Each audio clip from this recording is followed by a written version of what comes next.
여호와의 말씀이 또 내게 임하여 이르시되, 인자야, 가령 어떤 나라가 불법을 행하여 내게 범죄함으로 내가 손을 그 위에 펴서 그 의지하는 양식을 끊어 기근을 내려 사람과 짐승을 그 나라에서 끊는다 하자. 비록 노아, 다니엘, 욥 이 세 사람이 거기에 있을지라도 그들은 자기의 공의로 자기의 생명만 건지리라. 나 주 여호와의 말이니라. 가령 내가 사나운 짐승을 그 땅에 다니게 하여 그 땅을 황폐하게 하여 사람이 그 짐승 때문에 능히 다니지 못하게 한다 하자. 비록 이 세 사람이 거기에 있을지라도 나의 삶을 두고 맹세하노니 그들도 자녀는 건지지 못하고 자기만 건지겠고 그 땅은 황폐하리라. 가령 내가 칼이 그 땅에 임하게 하고 명령하기를 가라, 그 땅에 돌아다니라 하고 내가 사람과 짐승을 거기에서 끊는다 하자. 비록 이 세 사람이 거기에 있을지라도 나의 삶을 두고 맹세하노니 그들도 자녀는 건지지 못하고 자기만 건지리라. 나 주 여호와의 말이니라. 가령 내가 그 땅에 전염병을 내려 죽임으로 내 분노를 그 위에 쏟아 사람과 짐승을 거기에서 끊는다 하자. 비록 노아, 다니엘, 욥이 거기에 있을지라도 나의 삶을 두고 맹세하노니 그들도 자녀는 건지지 못하고 자기의 공의로 자기의 생명만 건지리라. 주 여호와의 말씀이니라. 주 여호와께서 이같이 이르시되, 내가 나의 네 가지 중한 벌, 곧 칼과 기근과 사나운 짐승과 전염병을 예루살렘에 함께 내려 사람과 짐승을 그 중에서 끊으리니 그 해가 더욱 심하지 아니하겠느냐. 그러나 그 가운데에 피하는 자가 남아있어 끌려다오리니 곧 자녀들이라. 그들이 너희에게로 나아오리니 너희가 그 행동과 소행을 보면 내가 예루살렘에 내린 재앙, 곧 그 내린 모든 일에 대하여 너희가 위로를 받을 것이라. 너희가 그 행동과 소행을 볼 때에 그들에 의해 위로를 받고 내가 예루살렘에서 행한 모든 일이 이유 없이 한 것이 아닌 줄을 알리라. 주 여호와의 말씀이니라.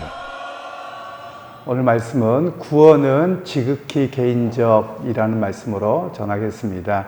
오늘 본문의 말씀은 이제 예루살렘에 대한 멸망을 하면서 선지자를 통해서 한 가지 예를 들어서 이야기를 합니다. 당시에 의인으로 알려졌던 노아와 욥과 다니엘의 예를 들면서 비록 그들이 이렇게 의인으로 살았음에도 불구하고 그만 구원받는 것이지 그의 자녀들이 구원받지는 못한다, 이런 이야기를 합니다. 물론 못했다라는 것이 아니라 아무리 그 사람이 의인이라 할지라도 하나님과 자기와의 개인의 문제인 것이지 그의 믿음이나 그의 공의로움으로 인해서 가족들이나 자녀들이 구원받는 것은 아니다, 이런 이야기를 오늘 본문에서는 말씀을 하고 있습니다. 예전에 이제 어르신들이 가끔가다 그런 이야기를 합니다. 아내들이 신앙생활을 잘하면 남편들은 나는 그냥 못해도 당신 덕으로 구원받으면 되지, 또는 당신 발꿈치가 잡고 가면 되지, 절대 그런 일은 안 이루어진다는 겁니다. 또한 내가 믿음이 좋다고 해서 자녀들이 자동적으로 구원을 받느냐, 그렇지 않습니다. 배우자나 자녀나 다 마찬가지인 것처럼 구원은 1대1입니다. 하나님과 나와의 관계입니다. 그렇기 때문에 오늘 성경에서는 이스라엘 백성들, 유대 백성들이 한 가지 착각하고 있었던 것이죠. 어떤 내용이냐면 자기들은 아브라함의 자손입니다. 그리고 율법을 따르는 백성이라고 생각했기에 우리는 당연히 구원받는다, 이렇게 생각을 하고 있었는데 하나님께서는 그렇지 않다라는 겁니다. 심지어 당신의 그 초소로 알려진 성전까지도 회파하게 하셨는데 어떻게 그들을 어떤 아브라함의 자손이라고 해서 당연히 그 환난으로부터 구원을 받게 하는 그런 일이 있겠느냐, 결코 그런 일이 없다라는 것을 강조해서 말씀을 하고 있습니다. 그런 측면에서 오늘 우리 신앙도 마찬가지입니다. 우리가 자녀들에게 신앙을 전수해야 될 몫은 우리의 몫입니다. 그런데 우리가 해야 될 일 중에 하나는 그들 각자가 주님을 인격적으로 말씀을 통해서 만나고 고백할 수 있도록 해야 되는 것이 부모의 노력입니다. 우리는 종종 신앙생활에서 한국교회가 실패한 이유가 있습니다. 왜 실패했다고 제가 이렇게 단정적으로 이야기를 하냐면 부모 세대에 비해서 신앙의 대가 제대로 흘러가느냐, 잘 그렇지 못하다라는 것이 지금 나와 있습니다. 그러면 그 이유는 뭐냐? 자녀들에 대한 신앙의 양육을 우리는 교회에다가만 맡겨놨습니다. 교회가 알아서 하겠지. 그런데 저희들 교육자들은 항상 해왔던 이야기가 있습니다. 신앙생활은 교회에서는 점검하는 것에 불과하고 실제 신앙에 영향을 받는 것은 부모에게 받습니다. 그런 이야기를 매번 했거든요. 왜냐하면 교회에서는 예배와 분목 공부를 하더라도 기껏 해봤자 많이 잡아도 2시간입니다. 그러나 아이들이 살아가는 삶의 시간들은 가정과 학교와 그리고 친구들과의 만남 속에서거든요. 어디에 더 영향을 받느냐? 가정의 영향을 가장 크게 받는다라는 말씀입니다. 최근에 그런 조사가 있었는데요. 여러 번 말씀을 드렸지만 지금 20, 30대 또는 40대까지 포함해서 이 젊은 세대에게 기독교라고 표현을 하는 겁니다. 그런데 교회는 안 나간다는 거죠. 그래서 왜 그러느냐라고 이야기를 하면 다른 데 있는 게 아니라 부모가 크리스찬적으로 살지 않아서요 라고 하는 게 1번 답이었습니다. 그러면 부모 세대는 억울할 겁니다. 왜냐하면 내가 교회 생활 열심히 하고 기도 열심히 했는데 뭐가 그러냐라고 이야기를 할 것인데 그 밑에 내용이 뭐라고 나왔느냐 하면 하나님 의지하고 믿음을 따라 살아간다고 하면서 실상은 그렇지 않다라는 겁니다. 말과 행동이 다른 부모의 모습을 보면서 전혀 기독교적 가치관 속에 살지 않는 그 부모가 진짜 신앙인이냐 이런 이야기를 하더라라는 겁니다. 그만큼 여러분 우리가 기성세대가 신앙을 점검해야만 합니다. 왜냐하면 믿음이 있다고는 하지만 성경의 가치와 기준을 따라서 삶을 살아내지 아니하고 여전히 세속주의적 가치관으로 살아가고 있다면 여러분 우리가 자녀들에게 본이 안 되었다 이런 이야기를 할 수 있겠습니다. 언젠가는 제가 저희 아이들 어렸을 적에 제가 전도사 시절에 그런 경험이 있습니다. 교회에서 하루 종일 봉사하고 또 교육제회까지 하고 그렇게 집에 들어가면 늦은 시간이 됩니다. 오후 뭐 한 6시, 7시 뭐 이렇게 돼서 이렇게 집에까지 운전하고 가려면 굉장히 피곤합니다. 그런데 운전을 우리 한국 사람들이 좀 거칠게 하잖아요. 그래서 운전을 하는 가운데 저도 모르게 갑자기 나쁜 놈 그렇게 욕설이 나오게 되죠. 그랬더니 큰아이가 하는 이야기가 아빠 전도사인데 왜 욕해 이러더라고요. 얼마나 놀랐는지 모릅니다. 그처럼 여러분 우리도 모르는 사이에 어떻게 합니까? 아무렇지도 않게 신앙생활을 잘하는 것 같지만 자녀들은 말을 안 하고 있을 뿐이지 그런 모습이 그대로 보인다라는 겁니다. 그러니까 우리의 삶이 얼마나 더 철저해야 되는가 그것에 영향을 받는다라는 것을 우리가 기억할 필요가 있겠습니다. 그러면서 이제 22절 말씀에는 이렇게 이야기를 하고 있는데요. 그러나 그 가운데 피하는 자가 남아있어 끌려 나오리니 곧 자녀들이라 그들이 너희에게로 나오리니 너희가 그 행동과 소행을 보며 내가 예루살렘에 내린 재앙 곧 내린 모든 일에 대하여 너희가 위로를 받을 것이라. 이 말씀은 하나님께서 심판을 행하시는 것이 얼마나 정당한가를 알고서 받아들이겠다라는 말씀입니다. 그러니까 자녀들과 이들이 다 포로 끌려가고 이런 모습을 보면서 그냥 처음에는 억울하고 하는 그게 아니고 우리가 누군데요? 라고 하고 있다가 저들의 죄악성이 그대로 드러나는 것을 보고 하나님이 이렇게 해서 심판하셨군요. 라고 해서 받아들이게 되었다라는 겁니다. 그런 측면에서 여러분 우리의 모습들이 신랄하게 자기 스스로 자기 비판이 되어야만 합니다. 왜냐하면 우리는 한국 사회의 문화가 좀 문제가 있다고 말씀을 드리는 거는 우리 문화는 알고도 모른 척 넘어가 줘야 되는 문화입니다. 그리고 죄에 대해서도 그냥 눈 감고 넘어가 줘야 된다는 거예요. 그러면서 우리는 어떤 이야기를 하냐면 꼭 나만 갖고 왜 그래? 남들 다 그러는데 이게 우리 안에 숨겨져 있거든요. 그러니까 죄가 용인된 사회가 되어버렸습니다. 그런데 성경에서도 끊임없이 봐보십시오. 고린도전서나 전후서에 그 교회의 죄상에 낱낱이 문제를 지적합니다. 그리고 또한 심지어 후메네와 누구가 이 사람들 다 사단에게 내어줬고 교회에서 내쫓았다. 이런 이야기를 성경은 계속 이야기를 하거든요. 그래서 교회가 왜 이렇게 했느냐면 초대교회부터 이 악한 사람들이 하나가 들어오면 예수님께서도 똑같은 말씀을 하셨습니다. 누룩을 조심하라. 바리새인들의 누룩을 조심하라 라고 말씀하셨던 것이 죄가 하나가 허용되잖아요. 그러면 너도 나도 할 것 없이 다 괜찮다는 식으로 영향력을 미치게끔 되어져 있습니다. 그래서 성경에서는 그 죄악에 대해서 누를 것 같다고 하면서 그것을 철저하게 제거해야 되는 것으로 말씀을 하고 계시는 것이거든요.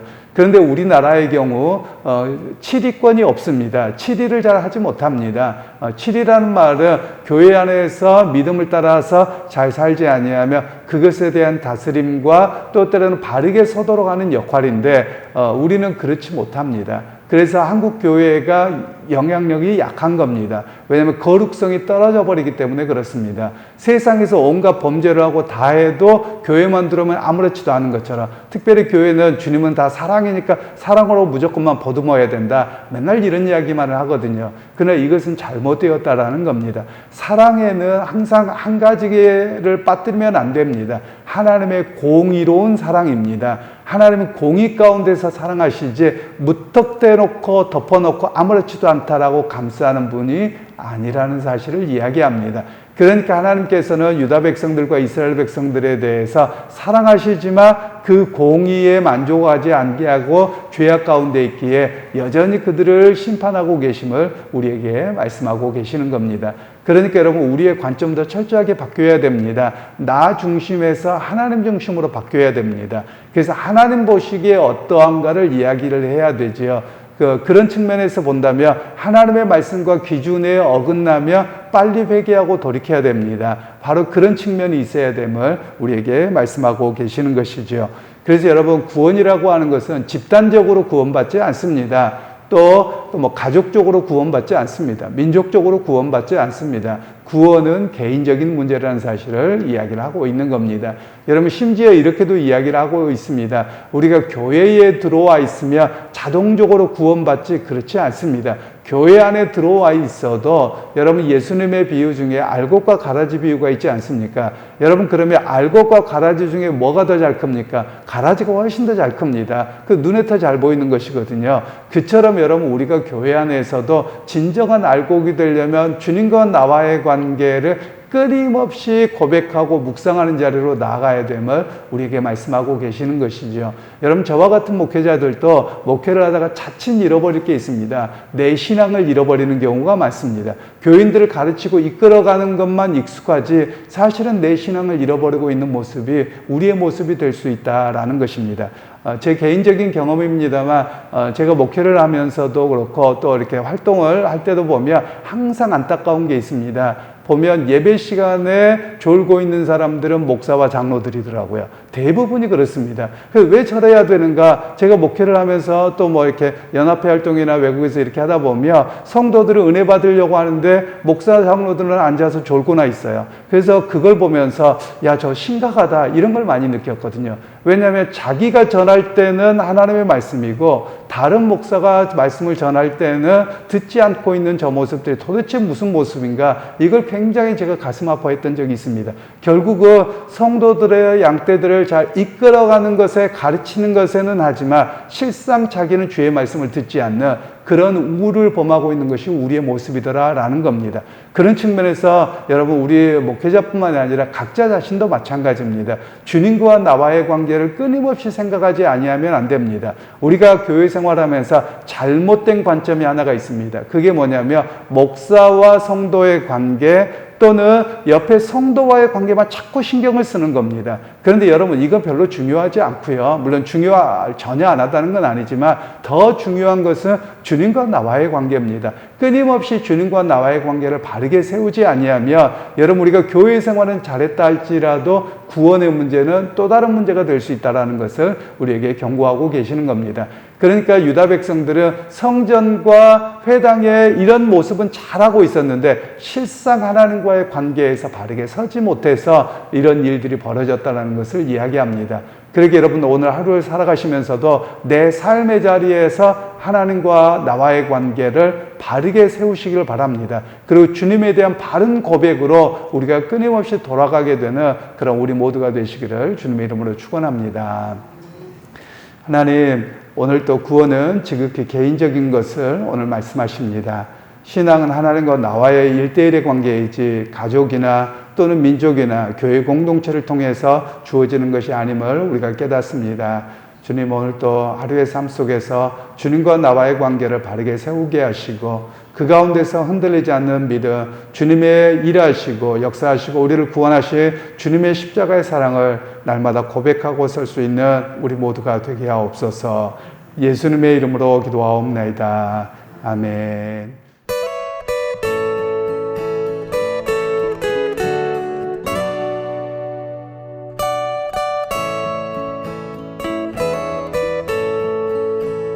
날 구원하신 주 감사, 모든 것 주신 감사, 지난 추억이네 감사, 주 내 곁에 계시네. 향기로운 봄철의 감사, 외로움 가을날 감사, 사라진 눈물도 감사, 나의 영혼 평안에 응답하신 기도 감사, 거절하신 것 감사, 헤쳐나온 풍랑 감사, 모든 것 채우시네. 아픔과 기쁨도 감사, 절망 중 위로 감사, 증량 못할 은혜 감사, 크신 사랑 감사해.